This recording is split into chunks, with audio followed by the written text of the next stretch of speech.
Hello guys, मैं अमित कुमार और आप देख रहे हैं अमित एसोसिएट।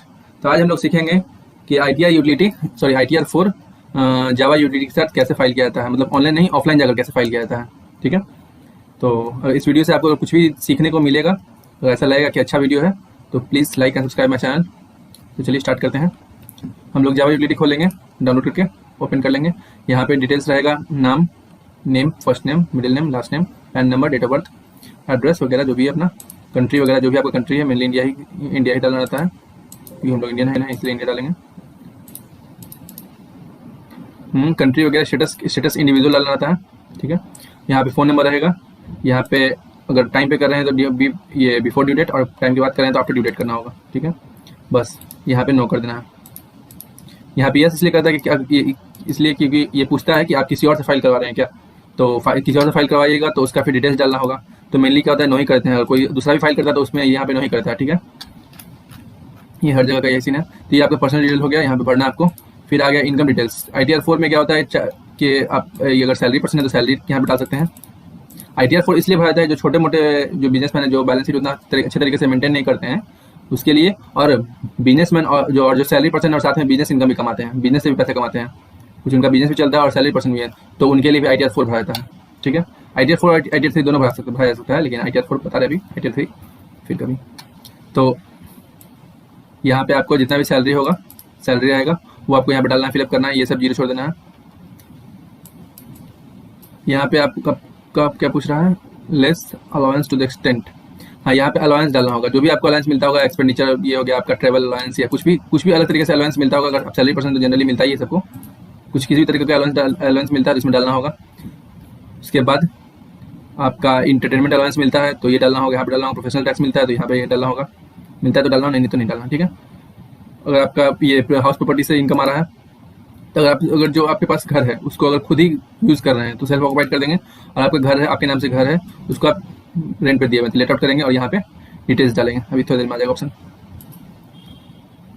जैसे कि साल भर में आप 80,000 रुपये रेंट रिसीव करते हैं तो इसका 30% कट कर ये डिडक्ट होने के बाद 56,000 आपके इस पे आ जाएगा, इस इनकम पे आ जाएगा। फिर आपका अदर सोर्स ऑफ इनकम होगा तो यहाँ पे डाल सकते हैं, सेविंग बैंक से इनकम हो या इंटरेस्ट वगैरह से भी इनकम हो, या interest for income tax refund, यानी लास्ट ईयर आपका जैसे कि 50,000 TDS कट गया, उसमें 20,000 टैक्स बना, बाकी 30,000 और जो ये डिफरेंस अमाउंट जो 30,000 बचा वो आपका रिफंड हो गया था, रिफंड पे भी ये इंटरेस्ट मिलता है।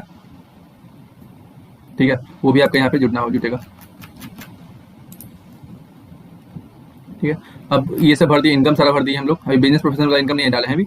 यहाँ पे आपको डिडक्शन डालना होगा, इस हेड में जो ऑप्शन आता है वो मैं बता रहा हूँ। तो पहले हम लोग सीख लिए सैलरी पर्सन, सैलरी के लिए क्या डालना है, फिर हम लोग सीखे हाउस प्रॉपर्टी में क्या रेंट क्या डालना है, फिर हम लोग सीख लिए अदर सोर्स में क्या डालना है। अब यहाँ पे सीखेंगे कि आप डिडक्शन क्या क्या लेते हैं, जैसे कि आप कहीं म्यूचुअल फंड पे इन्वेस्ट करते हैं या LIC वगैरह इन्वेस्ट करते हैं तो यहाँ पे डाल सकते हैं। आप कहीं मेडिकल पे ये इन्वेस्ट करते हैं तो यहाँ पे डाल सकते हैं TD में, और आपका ये सेविंग बैंक से इंटरेस्ट आ रहा है तो आप यहाँ पे डाल सकते हैं। 10,000 तक आपका अलाउंस मिलेगा। अगर यहाँ पे अगर आप 20,000 डालते हैं तो आपको 10,000 मिलेगा अलाउंस, या आप 20,000 2 लाख जितना भी डाल सकते हैं, आपका 10,000 ही डिडक्ट होगा, मतलब 10,000 ही लेस होगा। और आपका अदर सोर्स ऑफ इनकम, अगर आपका इंटरेस्ट जैसे कि आप कहीं पे आप बैंक में फिक्स कर लिए 5 लाख रुपया, उसमें आपको इंटरेस्ट आया 50,000, तो आपका 10,000 आपका डिडक्ट हो जाएगा, मतलब कि 50,000 आपका इनकम हुआ, उसमें से 10,000 डिडक्शन होगा, 40,000 आपको टैक्स भरना होगा। ठीक है, ये आप कर सकते हैं। यहाँ पे अभी मैं जीरो करता हूँ, ये आपका डिटेल्स आ गया, टैक्स का डिटेल्स, तो वो भी आगे बताएंगे। यहाँ पे मेनली टैक्स का डिटेल्स इसलिए आता है कि जितना भी आपका इनकम बना उस पर जितना भी टैक्स लगेगा यहाँ पे आ जाएगा, उसका रिवेट करके यहाँ पे आ जाएगा। ये तो खुद आएगा, ये आपको कुछ नहीं, ये आपको नहीं भरना है। अब आगे ये बिजनेस प्रोफेशन में आ गया तो आपको क्या क्या डालना होगा। बिजनेस प्रोफेशन में सबसे पहले तो बिजनेस का नाम, कोड वगैरह डालना होगा, जो भी आपका बिजनेस का दिया है, जैसे ट्रेडिंग है, कंस्ट्रक्शन है, जो भी आपको डालना होगा ये डाल दीजिएगा, नाम डाल दीजिएगा, डिस्क्रिप्शन डाल दीजिएगा। फिर आपको टर्नओवर डालना होगा, अगर बैंक से होगा तो यहाँ पे डालेंगे, अगर कैश से होगा तो यहाँ पे डालेंगे, तो दोनों मिलाकर होगा तो दोनों अपना जोड़ कर डाल देंगे। उसके बाद यहाँ पे जितना भी आपको प्रॉफिट है आपका हो रहा है, आप खुद से कैलकुलेट कर लीजिएगा, क्योंकि यहाँ पे तो बैलेंस शीट होता नहीं है, तो आप खुद से कैलकुलेट कर लीजिएगा। और जो भी प्रॉफिट आएगा ये 8% डालना है, कम से कम 8% प्रॉफिट होना चाहिए इस टर्नओवर का, यहाँ पे डाल लीजिएगा। उसके बाद फिर इसको कुछ नहीं बढ़िएगा, इसमें कुछ नहीं करना आपको। हाँ, ये हो गया आपका बिजनेस प्रोफेशन। आपका अगर कोई प्रोफेशन इनकम है, जैसे आपका हो गया एडवोकेट इनकम है, जैसे एडवोकेट हैं तो वो आपका प्रोफेशन हो गया। तो वो अगर इनकम डालेंगे तो यहाँ पे उसका यहाँ पे करना है, ऊपर में कुछ नहीं करना है। यहाँ पे आपको लीगल प्रोफेशन वगैरह करना है, जैसे लीगल प्रोफेशन आ गया, ये सिलेक्ट करना है।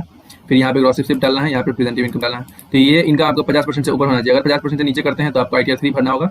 मतलब कि आपका 10 लाख का आपका टोटल रिसिप्ट हुआ, उसमें आपको प्रॉफिट आप शो कर रहे हैं 4 लाख, तो 40% हो गया। तो 40% करने का मतलब यहाँ पे साफ लिखा हुआ है कि अगर 50% से लेस आप अगर करते हैं, 50% से अगर आप कम प्रॉफिट दिखाना चाहते हैं तो आपको ऑडिट करना होगा और ITR 3 भरना होगा। ITR 3, ITR 4, 5 यहाँ पे देखिए लिखा हुआ है। ITR 4 में नहीं होगा, ITR 4 में ऑडिट नहीं होता है, ठीक है। ये हो गया आपका, बढ़ गया। अब आइए यहाँ पे सीधा ये सब आपको इग्नोर मारिए। अब देखिए, अब यहाँ पे आपका आ गया बैलेंस शीट। अब आप अगर बैलेंस शीट ये मैनेज किए, बनाए हैं, मेंटेन किए हैं, तब यहाँ पे डाल सकते हैं कैपिटल वगैरह, सिक्योर्ड लोन जो भी है। और आप बैलेंस शीट नहीं बनाए तो आपको 4 कॉलम भरना कंपलसरी है, जैसे E15, E19, E20, E22, यानी कि सनरी क्रेडिटर, इन्वेंट्री और कैश इन हैंड। तो अगर आपको लगता है कि आपके पास क्रेडिटर कुछ है तो डालेंगे, नहीं तो जीरो डालेंगे। आपके पास अगर डेटर है तो डालेंगे, नहीं तो जीरो डालेंगे। इन्वेंट्री है तो डालेंगे, नहीं जीरो डालेंगे। कैश है तो डालेंगे, नहीं जीरो डालेंगे, ठीक है। जो भी अपना डाल देना है। ये चारों में आपको होना कंपलसरी, डालना जरूरी है। अगर आप नहीं डालिएगा तो आगे फाइल नहीं होगा, ठीक है। या फिर अगर नहीं कुछ है तो जीरो डाल दीजिए, कोई दिक्कत नहीं इसमें। अब आइए नेक्स्ट कॉलम में।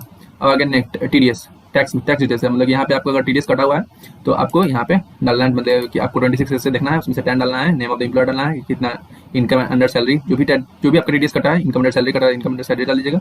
जितना टैक्स कटा है वो डाल दीजिएगा, तो आपके टैक्स में आ जाएगा सीधा। उसके बाद फिर ये सब कुछ छोड़ दीजिएगा। फिर अगर TCS कटा हो तो मेनली TCS तो जल्दी नहीं करता है, TCS में लोन लेने पर करता है, बहुत बड़ा लोन लेने पे, तो इसको इग्नोर कीजिए। ITR 4 मेनली उसके लिए नहीं भरता है। अब आ गया आपका ये, अगर आपके लग रहा है कि 50,000 या कितना भी, अगर 10,000, 5,000 जितना भी टैक्स बन रहा है, तो अगर टैक्स पेमेंट करना है हमको, तो हम लोग ये सीधा साइट पे जाके पेमेंट कर देंगे।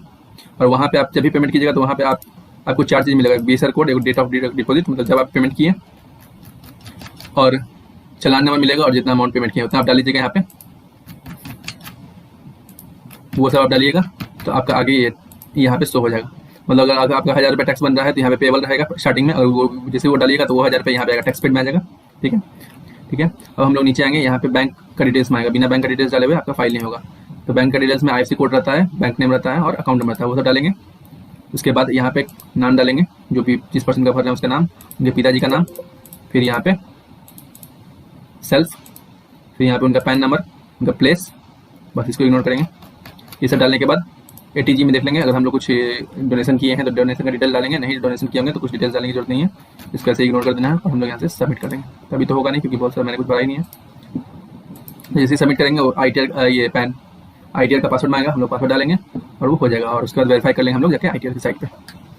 चलिए, तो आज हम लोगों ने सीखा ITR 4 कैसे UTT से फाइल करते हैं, ठीक है। चलिए, आज के लिए इतना ही, बाय बाय।